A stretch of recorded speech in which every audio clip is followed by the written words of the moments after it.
Chers amis de Sassanori, Bezrat Hashem, cette semaine, la paracha de Yitro.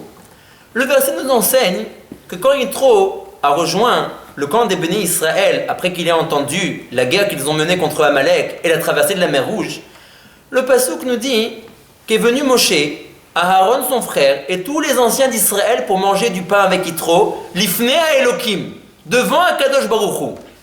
Les commentateurs s'interrogent, qu'est-ce que cela signifie qu'ils sont venus manger, faire une séouda, faire un repas, l'ifné à Elohim, devant Akadosh Baruch Hu?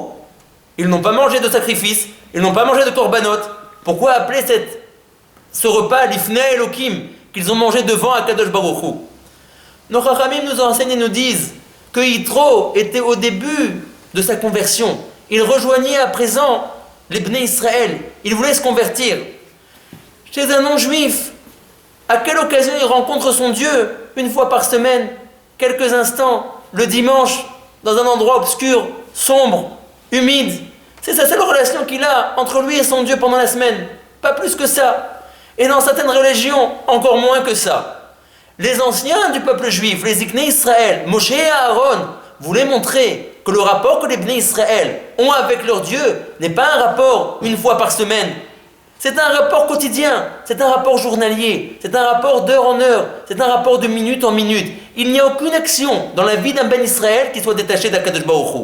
Ils ont voulu lui montrer que même un acte qui paraissait apparemment très bas, manger, chez les Bnei Israël ça se faisait d'une certaine manière. On ne mange pas comme on veut, on mange l'ifné à Elohim, devant Akadosh Baruch Hu.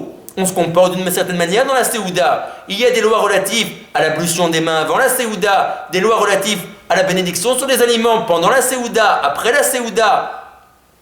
Manger, même cet acte insignifiant chez un Ben Israël, est en kécher avec Akadosh Baruch Hu.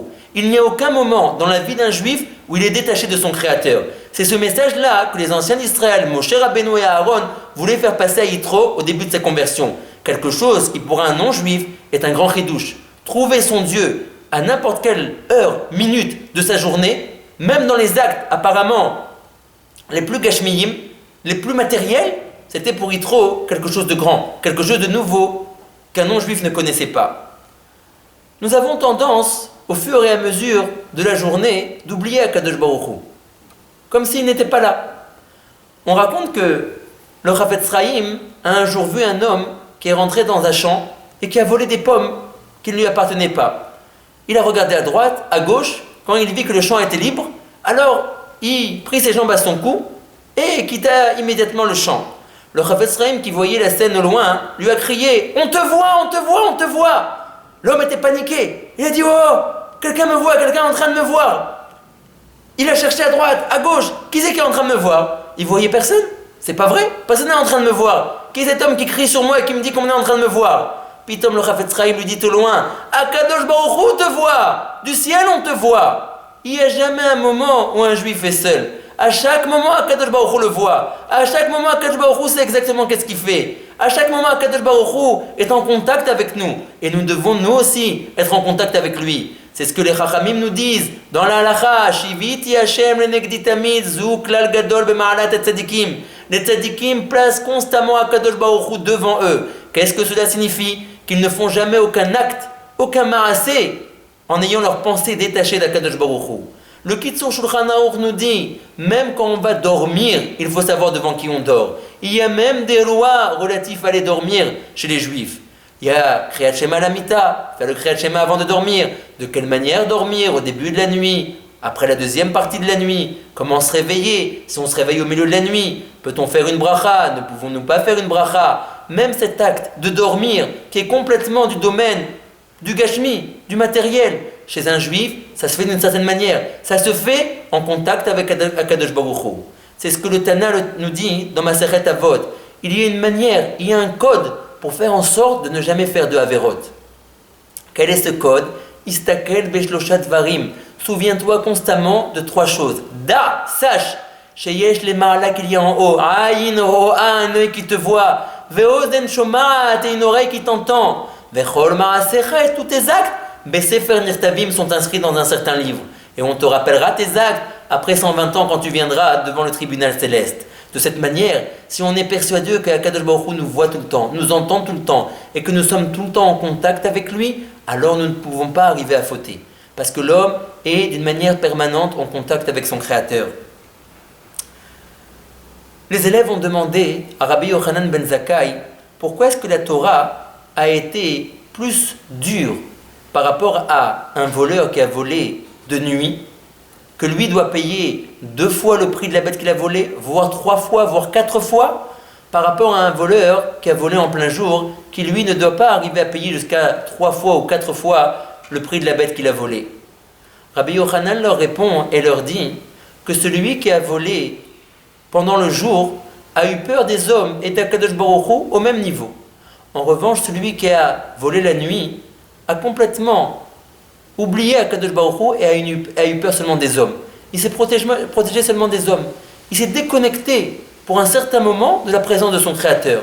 C'est la raison pour laquelle la Torah s'est montrée plus difficile, plus dure envers lui, et l'a condamné à payer 3, 4, voire 5 fois le prix de la bête qu'il avait volée. Parce qu'il s'est détaché d'Akadosh Baruch Hu. Celui qui a volé en plein jour, il est au courant qu'Akadosh Baruch Hu, il est au courant qu'il y a les hommes, mais son Yetzer Hara l'a attrapé et l'a entraîné à voler. En revanche, celui qui a volé la nuit, il a dit de toutes les manières, qui peut me voir? Seulement un homme. Si je vole la nuit, c'est bon, je suis protégé de l'homme. C'est la raison pour laquelle je vais opérer pendant la nuit. Et qu'est-ce qu'il en est d'Akadosh Baruch Hu? Tu as oublié Akadosh Baruch Hu? Tu l'as détaché de ta vie? Comme on l'appelle, c'est de cette manière-là qu'il est, l'omniprésent, dans tout endroit, à tout moment, en tout lieu. Il n'y a aucun moment où l'homme doit se sentir détaché d'Akadosh Baruch Hu. Mais nous devons réfléchir, pourquoi est-ce que l'homme arrive à une situation pareille? Pourquoi est-ce que ça lui arrive d'oublier son Créateur? Comment est-ce possible d'arriver à une chose pareille, d'oublier son Créateur? La raison est que nous pensons avoir des acquis. Nous pensons avoir des acquis. À la fin du mois, après un certain mois de travail, la paye tombe sur le compte. C'est un acquis. Ça fait déjà des années que ça roule comme ça. On n'a aucune pensée que ça va changer. Pourquoi demander notre subsistance à Akadosh Baruch Hu? De toutes les manières, le travail roule. Un des élèves du Noam Elimelech s'est une fois présenté devant son Rav, et le Rav lui a dit: tu dois prier pour ton gagne-pain, tu dois prier pour ta subsistance. L'élève était étonné. Pourquoi prier pour ma subsistance? Pourquoi prier pour mon gagne-pain? J'ai un arrangement avec un certain Baal Habayit qui tous les jours me fournit mes repas. J'ai un arrangement avec lui depuis plusieurs années. Chaque jour, de manière quotidienne, 3 fois par jour, il me fournit tous mes repas. Le Noam Elimelech lui a dit: prends-moi au sérieux, tu dois prier pour ta subsistance. L'élève, n'ayant rien compris au message de son Rav, n'a pas prié pour sa subsistance. En sortant de chez le Rav, il se rend à l'heure du repas chez son Baal Habayit. Le Baal Habayit lui sert une grande assiette, fumante, délicieuse. L'homme se voit déjà en train de savourer le délicieux mets qu'il lui a apporté. Il regarde à droite, pas de fourchette. À gauche, pas de fourchette. Devant, pas même une cuillère. Son Baal Habayit a oublié de lui fournir les couverts qui allaient avec le plat. Gêné, ne voulant pas demander des couverts, il est resté affamé toute la journée. Il n'y a pas d'acquis. Il n'y a aucun acquis.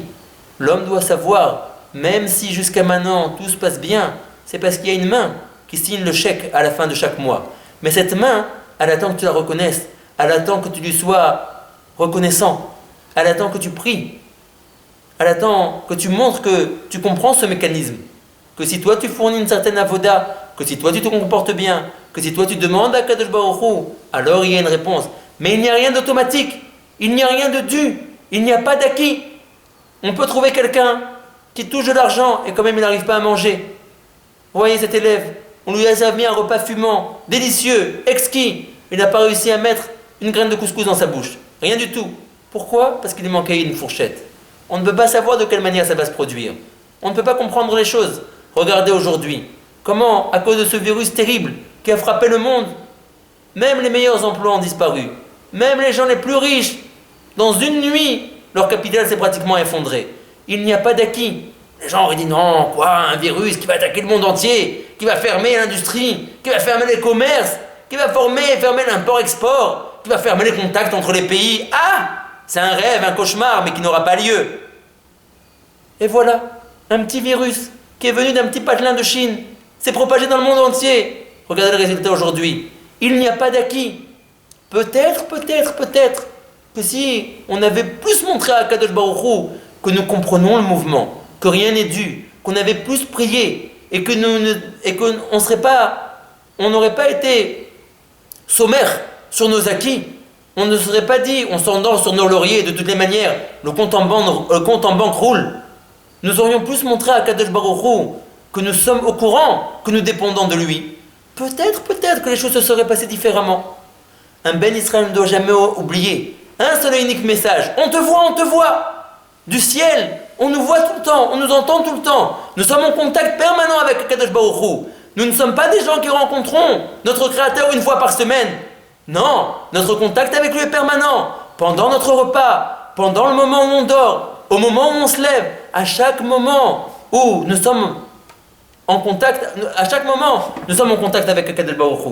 N'oublions jamais cela, rapprochons-nous constamment de lui, faisons-lui savoir que nous dépendons de lui et que nous nous sommes reconnaissants à chaque moment. Shabbat Shalom et à la semaine prochaine.